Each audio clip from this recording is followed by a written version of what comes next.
Assalamualaikum warahmatullahi taala wabarakatuh.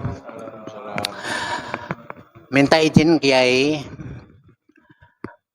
masalah yang Kiai terangkan tadi kan sebenarnya kan rasanya kan kami mengakui dan semua itu keterangan-keterangan tadi ilmu dan menjadi ilmu kepada kami juga. Selanjutnya kami ini kan masih ada tanda tanya, kira-kira kan begitulah keterangan-keterangan yang diterangkan oleh Rasul-Rasul dulu. Musa tadi sudah diterangkan juga.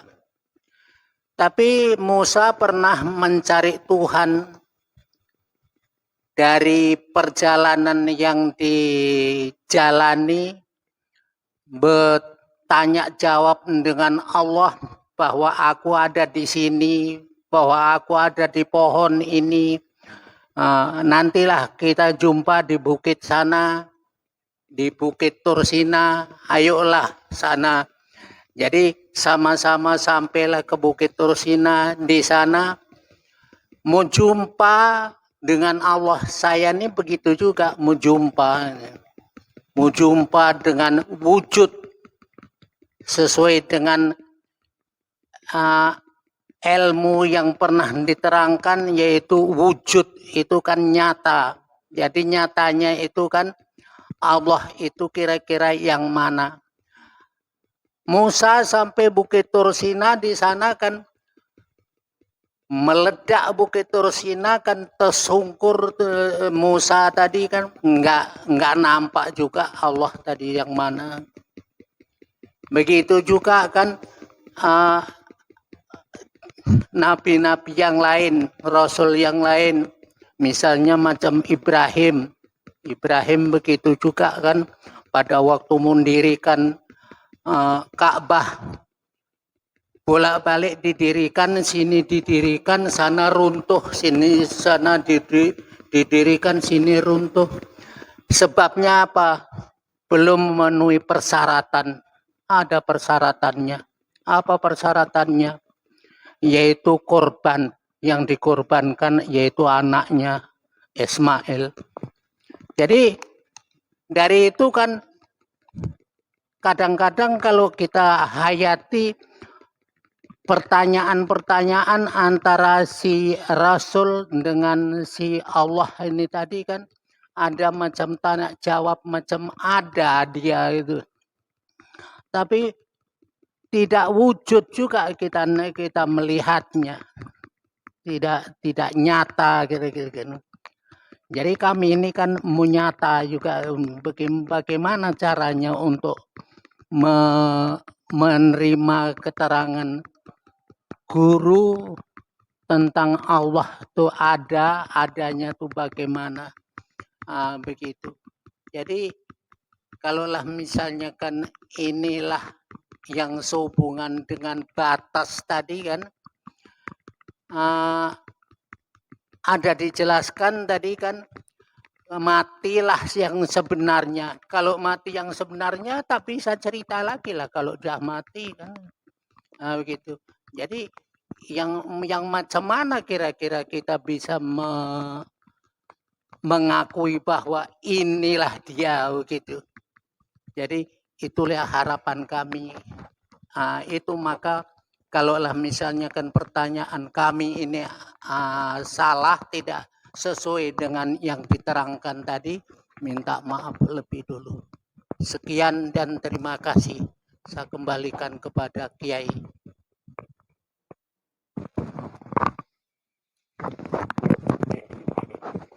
Alhamdulillahirrabbilalamin. Terima kasih kakek. Dengan begitu banyak pertanyaan-pertanyaan yang bisa menggugah hati kita semua, terkhususnya diri saya. Pertanyaan pertama, ketika Nabi Musa ingin bertemu Allah, ingin menyaksikan Allah sehingga hancur Gunung Tursina itu dan tersungkurlah Nabi Musa melihat kebesaran cahaya Allah. Maknanya tersungkur itu apa? Maknanya cahaya Allah, maknanya kewujudan Allah itu akan nyata ketika Musanya harus tersungkur dulu. Kalau Musanya tidak tersungkur, kalau Musanya masih menang di dalam hatinya, maknanya masih kewujudan Musanya di dalam hatinya selama-lamanya, dimanapun takkan pernah bisa menyaksikan Tuhannya. Bila Musanya masih jadi Tuhan, bila Musanya masih wujud, bila Musanya masih hidup di dalam hati Nabi Musanya, maka ketika Allah menampakkan zatnya, menampakkan uripe Allahnya, maka tersungkurlah Musa. Berarti bisa tidak Musa menyaksikan Allah? Jadi hakikatnya tak satu pun manusia bisa menyaksikan Allah. Tak satu pun manusia bisa melihat Allah. Tak satu pun manusia bisa bertemu dengan Allah kecuali Allah. Araftu Robbi birobbi. Aku menyaksikan Tuhanku dengan Tuhanku. Ilustrasinya, logikanya begini. Bila Anda tak hidup, apa Anda tahu Anda manusia? Bila Anda tak hidup, apakah Anda tahu Anda bernama siapa? Itulah yang dimaksud araftu robbi birobbi. Bila tak ada hidup, manusianya bisa apa? Maknanya untuk mengaplikasikan araftu robbi birobbi, ya jangan jadi robbi. Jangan jadi Tuhan di dalam hatimu. Ketika diri kita masih jadi robbi, ketika diri kita masih merasa yang paling wujud daripada wujudnya Tuhan, selamanya tak akan pernah bisa. Memang kodratnya manusia tak bisa menyaksikan Allah kecuali Allah. Logikanya begini, kakek? Baju-baju yang Anda pakai, celana yang Anda pakai, kopiah yang Anda pakai, kira-kira baju, celana, kopiah itu tahu kepada kakek. Baju, celana, kopiah itu benda mati. Bagaimana mungkin bisa menyaksikan kakek? Yang bisa menyaksikan baju, yang bisa menyaksikan celana, yang bisa menyaksikan kopiah itu kan ya hanya kakek sebagai pemiliknya. Kakek tahu bahwa diri Anda kakek. Tahu nama Anda dan tahu apapun yang Anda miliki. Apapun yang Anda ciptakan. Berarti ciptaan wajib tahu apa tidak kakek? Berarti yang wajib tahu ya hanya yang menciptakan, hanya yang punya kakek. Itulah yang dimaksud araftu robbi birobbi. Jadi menyaksikan Tuhan itu dengan apa? Jangan dengan manusiamu. Menyaksikan Tuhan ya dengan Tuhanmu. Matikanlah dirimu di hatimu. Tiadakanlah dirimu di hatimu. Kiamatkanlah dirimu di hatimu. Akhirilah hidup ini, bawa hidup ini hidupmu. Persembahkan kembali kepada pemiliknya. uripe Allah. Badan ini ciptaan Allah. Semua laku yang ada di dalam badan ini semuanya ya milik Allah. Ketika sudah kiamat yang seperti itu, itulah yang dimaksud iman kepada hari kiamat. Bukan kiamat-kiamat yang tidak ada itu yang belum datang. Ketika sudah kiamat, ketika sudah tersungkur, maka nyatalah Allahnya. Ketika manusia sudah tidak bisa apa-apa lagi. Kecuali lillah duduknya, lillah berdirinya, lillah sholatnya, lillah berarti kan sudah tidak mengharap-harap lagi apa yang kita lakukan. Karena bukan kita lagi yang melakukan. Itulah yang disebut amal soleh. Itulah kebajikan itu. Bukan amal soleh, bukan kebajikan ala hawa nafsu. Yang hanya memandang kelakuan-kelakuan raga saja. Jadi kelakuan hati inilah, bila hati ini sudah kembali dirajai oleh Allah, maka itulah araftu robbi birobbi. Itu jelas kakek? Nah, itu Nabi Musa. Pertanyaan yang kedua, kenapa Nabi Ibrahim ketika membangun Ka'bah jatuh, banyak yang jatuh bangunan-bangunan Ka'bahnya. Kenapa kakek? Karena apa tadi? Karena belum berkorban. Iya.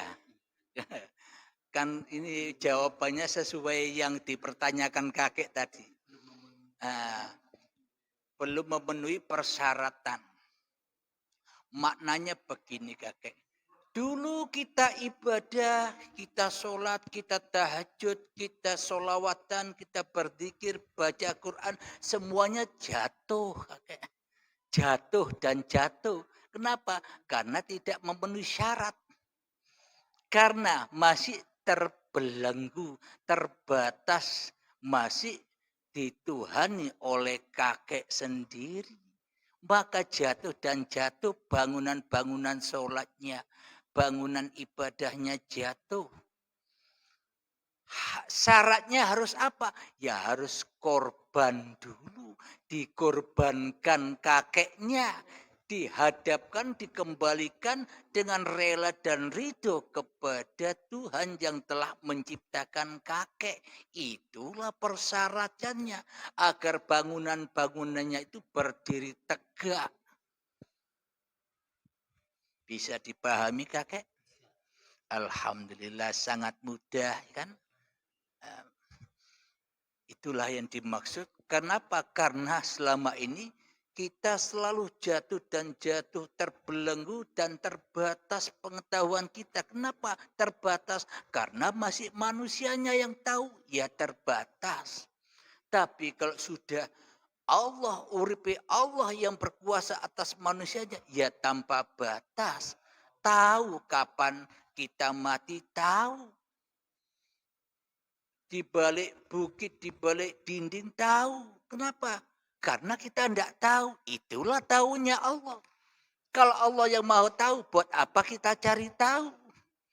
Kalau kita masih ingin tahu, berarti Allah belum wujud. Yang wujud masih hawa nafsunya. Iya enggak? Alhamdulillah. Bisa dipahami ya? Alhamdulillahirabbil alamin. Ada pertanyaan lagi kakek? Alhamdulillah, nambah lagi. Semakin tambah semakin asik. Ini pelan-pelan ya kakek. Antara nggak ada yang bertanya, ini kan satu orang saja lah bertanya.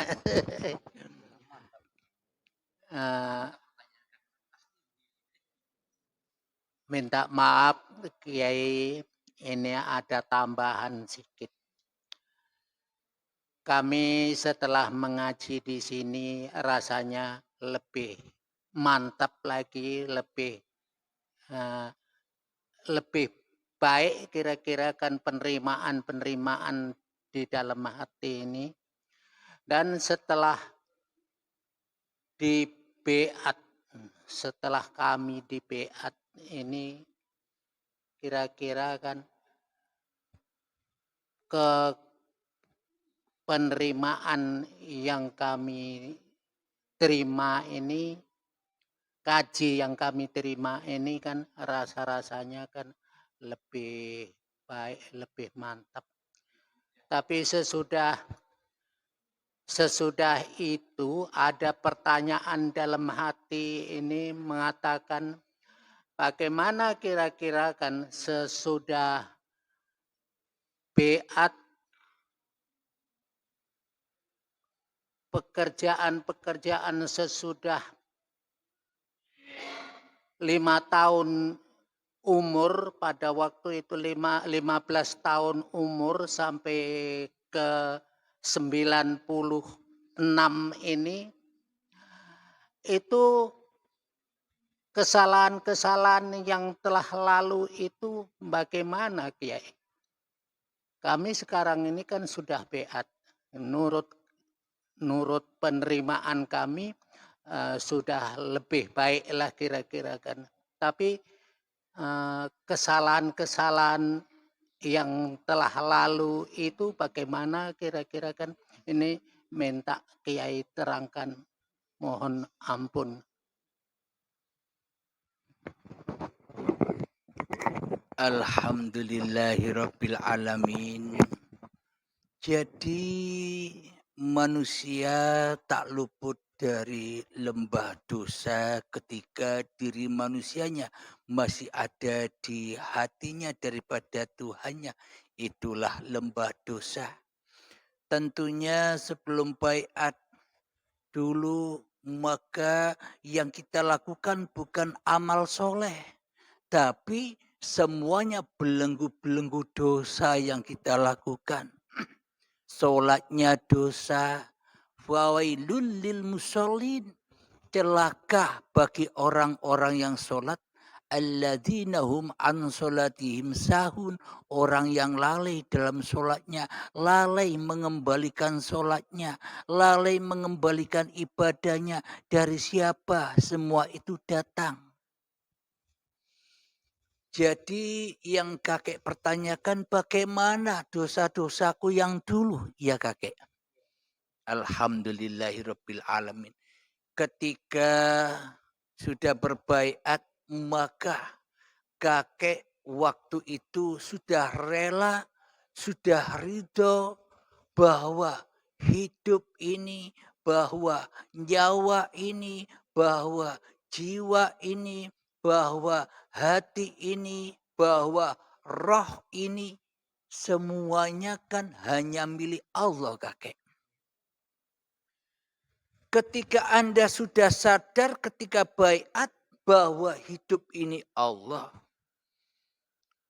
berarti pertanyaannya, hidup yang di tanah dulu, hidup yang di bayi dulu, hidup saat kakek belum baiat, dan hidup yang sesudah baiat, itu hidup yang sama apa hidup yang berbeda-beda kakek? Nah kalau itu memang hidup yang sama, kakek sadar setelah baiat, bagaimana mungkin kakek bisa berbuat dosa?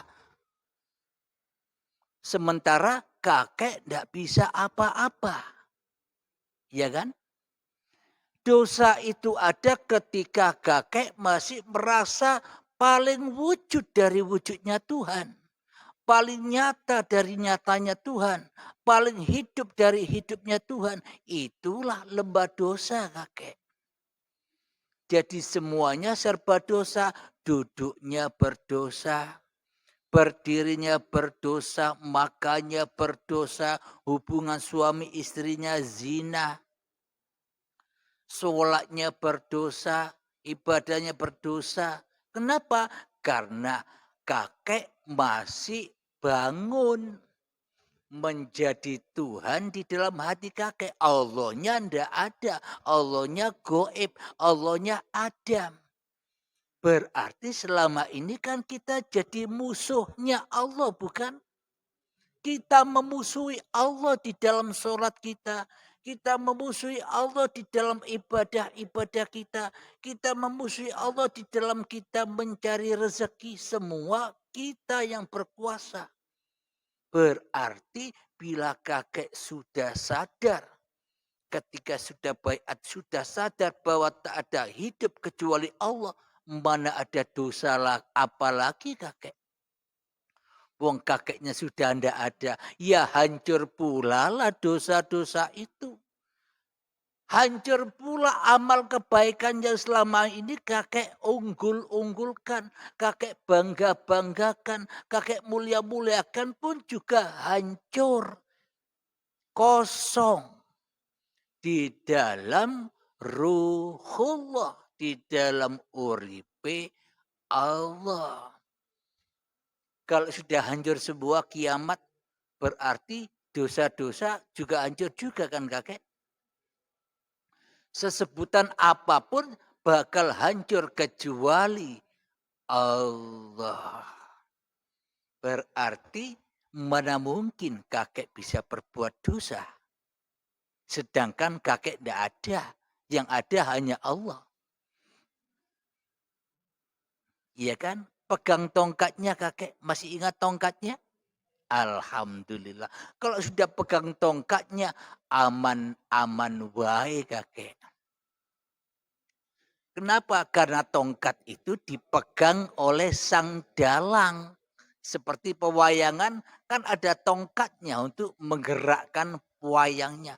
Kalau tongkatnya dipegang erat-erat, ya aman melalui watsirotol mustaqim ini. Bahkan seperti kilat menuju Allah. Duduknya sudah menuju Allah.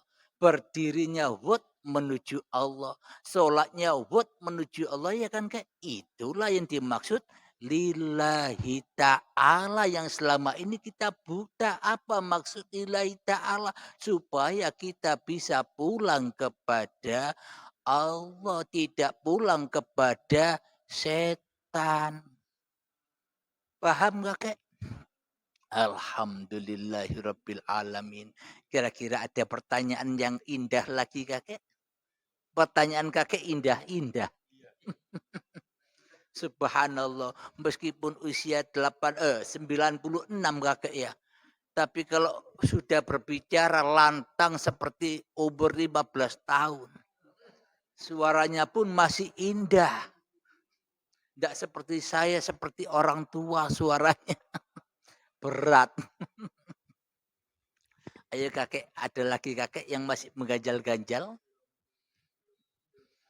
Iya, alhamdulillah. Jadi maknanya bagaimana mungkin kakek masih takut dengan dosa sementara kakeknya tidak ada? Iya kan? Nah, jadi kalau kakek masih ada, ya dosanya datang lagi.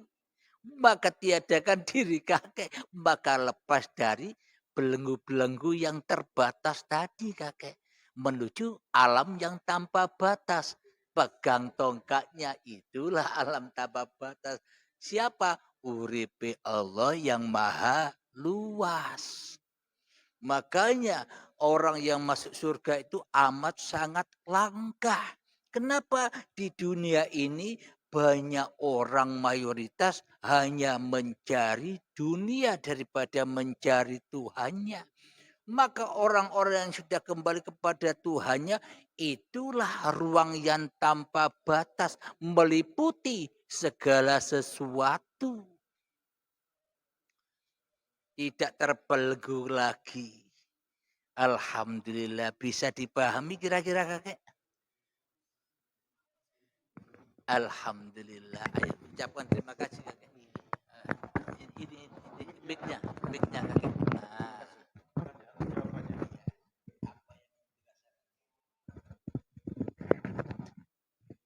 Assalamualaikum warahmatullahi taala wabarakatuh. Sebagaimana yang saya tanyakan dari pertama tadi sampai yang terakhir ini, rasanya keterangan-keterangan guru ini kan dapat pula kan kami terima dengan senang hati. Rasanya kan tidak ada yang mengganjal. Begitu diterangkan, begitulah kira-kira kan dapat kami terima yang lebih baik lagi rasanya. Jadi untuk ini kami mengucapkan ribuan terima kasih terhadap guru yang telah menjelaskan pertanyaan-pertanyaan kami selama ini. Jadi yang akan datang ini hendaknya jangan ada keganjalan-keganjalan yang lain lagi, karena kita sudah beserta dengan Allah. Wa huwa ma'akum aina ma kuntum. Allah beserta kamu di mana saja kamu. Terima kasih. Alhamdulillah. Selamat dulu ya.